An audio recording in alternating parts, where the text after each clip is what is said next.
Hello po, online world. Tara, check natin yung river kung ano ng status.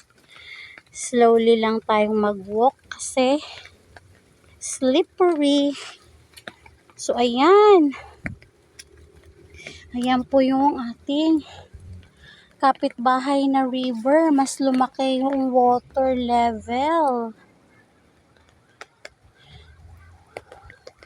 Ayan po siya. Mas lumawak yung water kasi pati yung mga damo, ayan, naabot na niya sa ragasan ng water, ayan. So, maulan pa sa kataasan sa kabundukan, kaya ayan yung water na dumadaloy sa Kabu River. So, ayun yung bridge, yung Kabu Bridge. So, let's walk. Puntahan natin doon sa may bungad kung ano po, malapit na ba siya sa silong ng tulay. Ayan. So, wala na yung rain at sumisilip-silip na yung araw. Ayan.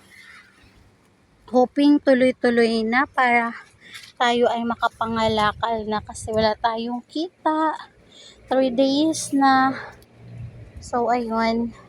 Ganun ang life. So, ayan. Ayan po ang river. So, ayan po siya. Ganyan po kalawak yung river.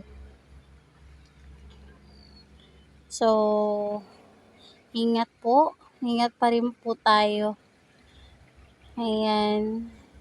At hindi pa lumalabas ang bagyong Christine.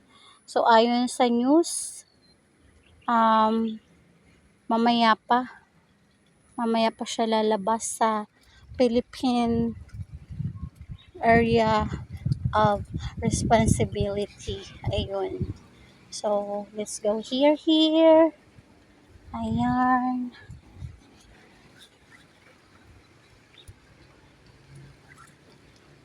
Ayan po siya. So, ayan yung ilalim ng tulay.